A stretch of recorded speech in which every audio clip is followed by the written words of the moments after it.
రవ్వ పెరుగులోకి ఉల్లికాడలు వేసి చేసిన ఈ బ్రేక్ఫాస్ట్ చాలా రుచిగా చాలా టేస్టీగా అయితే ఉంటుందండి. ఈ బ్రేక్ఫాస్ట్ చేసుకోవడానికి ఎక్కువ సమయం అయితే పట్టదండి. తక్కువ సమయంలోనే ఈజీగా చేసుకోవచ్చు. అంత టేస్టీగా అయితే ఉంటాయి. ఇంటిల్లిపాది అందరికీ నచ్చుతాయండి. ఇంకెందుకు ఫ్రెండ్స్ ఆలస్యం, ఎలా చేయాలో ఏంటో అనేది వీడియోలోకి అయితే వెళ్ళిపోయి చూద్దామా మరి. ముందుగా ఒక మిక్సీ జార్ అయితే తీసుకొని అందులోకి 1 కప్పు బొంబాయి రవ్వనైతే వేసుకుంటున్నాను. అదే ఉప్మా రవ్వ, సోజీ రవ్వ అంటారు కదండి, ఆ రవ్వనైతే 1 కప్పు అయితే వేసుకోవాలి. ఇప్పుడు 1/2 కప్పు పెరుగును కూడా వేసుకుంటున్నా. అలాగే 1 కప్పు దాకా వాటర్ని కూడా వేసుకోవాలి.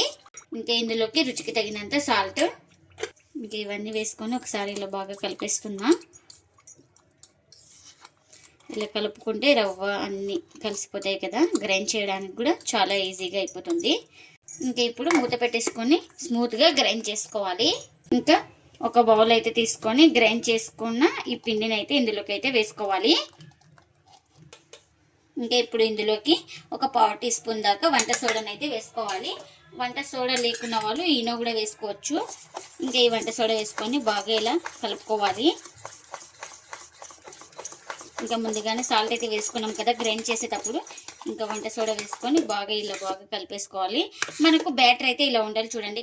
ఇంకా ఇలా బాగా కలిపేసుకున్న తర్వాత ఒక ప్లేట్ అయితే పెట్టేసుకొని ఒక 10 నిమిషాలు పక్కన పెట్టేసుకుంటే మనకు పిండి అనేది బాగా నానుతుంది.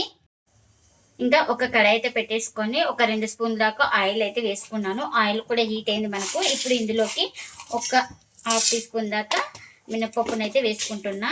అలాగే జీలకర్ర, ఆవాలు కూడా వేసుకోవాలి ఇందులోకి. ఇంకా కాస్త మినపప్పు వేగిన తర్వాత ఇందులోకి ఆనియన్స్, మిర్చిని అయితే వేసుకుంటున్నా. అలాగే చిన్నగా కట్ చేసుకున్న కరివేపాకును కూడా వేసుకోవాలి. ఇంకా ఇవన్నీ వేసుకొని ఇలా బాగా కలిపేసుకుందాం. ఆనియన్స్ అయితే మనకు లైట్ గోల్డెన్ కలర్ వచ్చే వరకు అయితే ఫ్రై చేసుకుందాం. మనకు ఇలా ఆనియన్స్ కాస్త కలర్ చేంజ్ అయిన తర్వాత ఇందులోకి ఒక టమాటా కట్ చేసుకొని ఇలా చిన్న ముక్కలుగా కట్ చేసుకొని వేసుకోవాలి. మనకి ఈ టమాటాలు కూడా కాస్త సాఫ్ట్గా అయితే ఉడుకోవాలి మనకు. ఇంకా ఇలా టమాటో సాఫ్ట్గా ఉడికిన తర్వాత ఇందులోకి ఒక 1/4 టీ స్పూన్ దాకా పసుపు, అలాగే రుచికి తగినంత సాల్ట్, ఇంకా అలాగే ఇందులోకి ఒక 1/2 టీ స్పూన్ దాకా కారం కూడా వేసుకుంటున్నా. ఇంకా మనం మిర్చి వేసుకున్నాం కాబట్టి కారం అయితే ఒక 1/2 టీ స్పూన్ కారం అయితే వేసుకున్నాను. ఇంకా కారం, ఉప్పు అన్ని పచ్చివాసన పోయిన తర్వాత ఇంకా ఇప్పుడు ఉల్లికాడలు అయితే వేసుకోవాలి. ఇలా చిన్నగా కట్ చేసుకొని వేసుకోవాలి.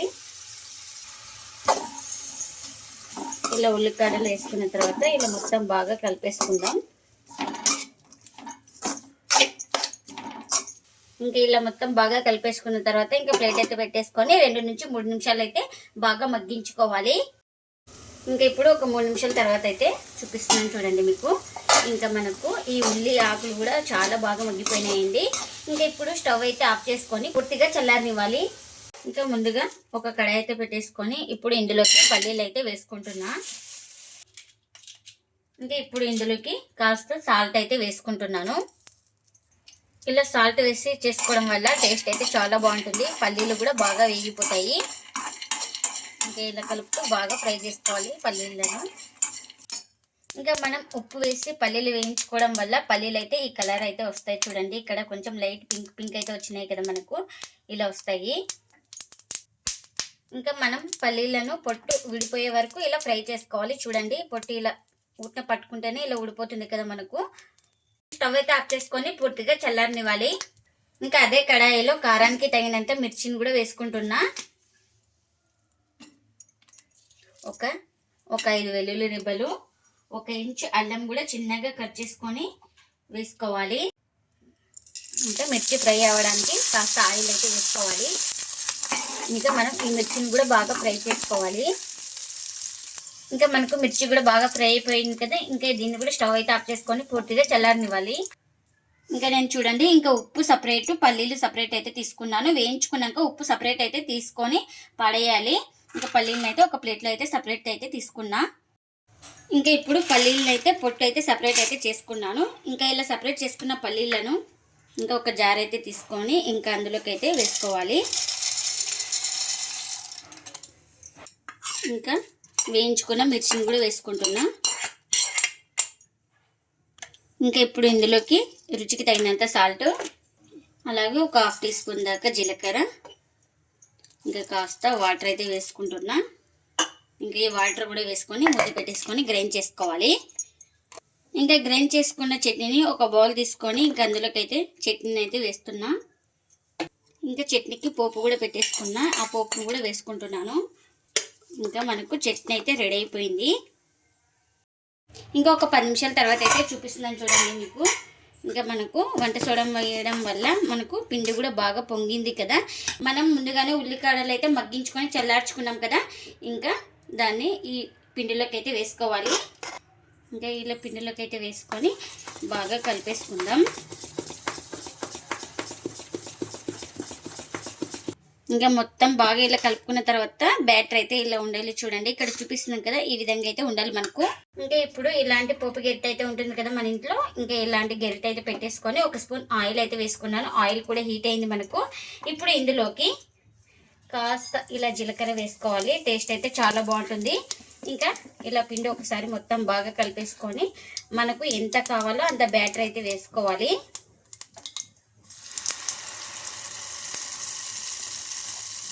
ఇంకా ఇక్కడ చూపిస్తున్నాం కదా, ఈ విధంగా అయితే బ్యాటర్ అయితే వేసుకొని ఇలా లైట్గా స్ప్రెడ్ చేసుకోవాలి.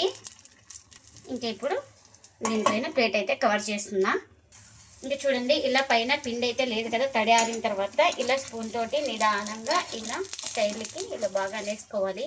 ఇంకా ఇంకొక వైపు అయితే ఇలా టర్న్ చేసుకున్నాను. ఈ వైపు కూడా బాగా కాల్చుకోవాలి. ఇంకా ఈ బందోస్ అయితే 2 వైపులా బాగా కాల్చుకున్నానండి. ఇదైతే రెడీ అయిపోయింది. మనం దీన్ని ఒక ప్లేట్లోకి అయితే తీసుకుంటున్నా. ఇంకా ఒక స్పూన్ ఆయిల్ అయితే వేసుకొని ఇంకా ఫస్ట్ జీలకర్ర అయితే వేసుకున్నాను కదా, ఇప్పుడు నువ్వులతో కూడా చూపిస్తున్నాను. ఇలా నువ్వులు వేసుకొని ఇంకా పిండిని అయితే వేసుకోవాలి.